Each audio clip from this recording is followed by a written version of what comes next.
ఏది అయినా ట్రై చెయ్యి ఆచి చికెన్ మసాలా. ఆచి చికెన్ మసాలా. కల్తీ కల్తీ కల్తీ, ఎక్కడ చూసినా కల్తీ ఆహారమే. హైదరాబాద్లో ఆహారం తినాలి అన్నా, హైదరాబాద్లో ఆహార పదార్థాలు కొనాలన్నా కూడా ప్రజలకు వెన్నులో వణుకు పుడుతోంది. నిన్న మొన్న పాలు, టీ పొడి, అంతకు మించి మసాలాలు. సో ఈరోజు ఏకంగా అల్లం పేస్ట్కు సంబంధించి సుమారుగా 4000 కిలోల కల్తీ అల్లాన్ని టాస్క్ ఫోర్స్ పోలీసులు సీజ్ చేశారు. ఖైరతాబాద్కు సంబంధించినటువంటి టాస్క్ ఫోర్స్ జోన్కు సంబంధించినటువంటి అధికారులు ఈరోజు ఈ యొక్క ఎంఎస్ మక్తల్ రైల్వే గేట్కు సంబంధించినటువంటి లోపల ఇక్కడ జేజే ఫుడ్స్ పేరిట ఒక కంపెనీ స్థాపించి చిన్నపాటి ఒక ఇంట్లోనే అల్లం పేస్ట్ అయితే తయారు చేస్తూ ఉన్నారు. ఒక 21 ఏళ్ళ జాసాని ఇలియాన్ అనేటువంటి వ్యక్తి సుమారుగా ఆ లైసెన్స్ క్యాన్సిల్ అయిపోయి నెలలు గడుస్తున్నప్పటికీ కూడా అదే లైసెన్స్ తోటి ఈ యొక్క ఫుడ్ ఏదైతే అల్లంకి సంబంధించినటువంటి పేస్ట్ ఏదైతే ఉందో దాన్ని తయారు చేస్తూ ఉన్నారు. సో ఇక్కడ పూర్తిగా లాక్ చేసేసినటువంటి పరిస్థితి, సీజ్ చేసేసారు. ఈ లోపల నుంచి సరుకంతా కూడా లోపలికి తీసుకెళ్ళి లోపల మిషనరీ పెట్టారు. మొత్తం అంతా కూడా మిషన్స్ ఉన్నాయి, గ్రైండర్స్ ఏవైతే ఉంటాయో, గిర్నీస్ ఏవైతే ఉంటాయో అవన్నీ కూడా లోపల ఉన్నాయి.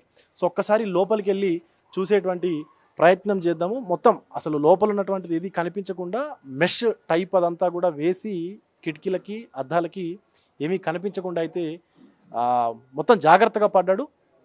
సుమారుగా 4000 కిలోలు అంటే 4 టన్నుల వరకు ఈ యొక్క అల్లం పేస్ట్ అనేది ఇక్కడ తయారు చేశాడనమాట. లోపలే ఉంది ఇంకా 4000 కిలోల అల్లం పేస్ట్. మీకు ఆ విజువల్స్లో కనిపిస్తూ ఉంది. రైట్ సైడ్లో ఉన్నటువంటి టబ్బులు ఏవైతే ఉన్నాయో ఆ ప్లాస్టిక్ టబ్బుల నిండా కూడా మొత్తం అదే అల్లం పేస్టే ఉంది. సుమారుగా 1000 కిలోల ఉప్పును సీజ్ చేశారు టాస్క్ ఫోర్స్ అధికారులు. మనకు అక్కడ ఆ గుండ్రంగా కనిపిస్తున్నటువంటి టబ్బులు ఏవైతే ఉన్నాయో అందులోనే మొత్తం అల్లం పేస్ట్ అంతా ఉంది. అలాగే పక్కనే ఉన్నటువంటి లెఫ్ట్లో ఉన్నటువంటి ఆ మిషనరీ మనం చూడొచ్చు. పూర్తిగా పాడైపోయినటువంటి అల్లము, పుచ్చిపోయినటువంటి ఎల్లిపాయలు, వీటితో ఈ పాడైపోయినటువంటి అల్లం వెల్లుల్లి పేస్ట్తో ప్రజల ప్రాణాలతోటి చెలగాటం ఆడుతున్నటువంటి పరిస్థితులు ఉన్నాయి ఇక్కడ. హైదరాబాద్లో హోటల్స్లో తినాలన్నా, ఈవెన్ ఇంట్లో వండుకోవాలన్నా కూడా భయపడాల్సినటువంటి పరిస్థితులు వచ్చాయి. అసలు అది ఒరిజినల్ మసాలానా, లేకపోతే ఒరిజినల్ అల్లమా, లేకపోతే డూప్లికేట్తా అని చెప్పి తేల్చుకోలేనటువంటి పరిస్థితుల్లో ప్రజలు ఉండిపోయారు. సో ఎట్టకేలకు ఈ ముఠానైతే గుట్ట అయితే రట్టు చేశారు ఇటు టాస్క్ ఫోర్స్ పోలీసులు.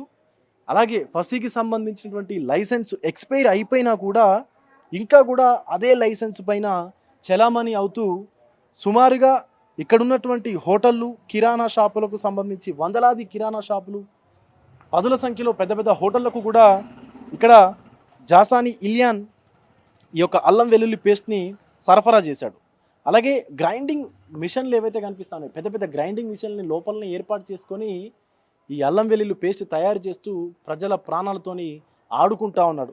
ఆ రసాయనాలు ఏవైతే ఉన్నాయో రసాయనాలను లోపల అదంతా కూడా పాడవకుండా ఉండేందుకు మొత్తం రసాయనాలను మిక్స్ చేస్తూ, ఉప్పును అధికంగా మిక్స్ చేస్తూ ప్రజల ఆరోగ్యాలతోని చెలగాటం ఆడుతున్నటువంటి పరిస్థితి కనిపిస్తూ ఉంది.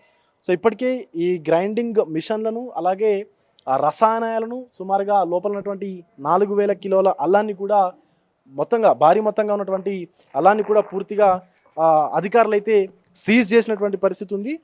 మొత్తానికి ఆ లోపల ఉన్నటువంటి రసాయనాలు అలాగే ఆయన ఇలియాన్ని వాడేటువంటి ఒక అశోక్ లీలాండ్ వాహనాన్ని కూడా, వ్యాన్ని కూడా పోలీసులు సీజ్ చేశారు. సో పోలీసులు దాడులు చేస్తూ ఉన్నారు, టాస్క్ ఫోర్స్ పోలీసులు దాడులు చేస్తూ ఉన్నారు. ఫుడ్ ఇన్స్పెక్షన్కు సంబంధించినటువంటి ఫుడ్ ఆఫీసర్స్ ఎవరైతే ఉన్నారో వాళ్ళు దాడులు చేస్తూ ఉన్నారు.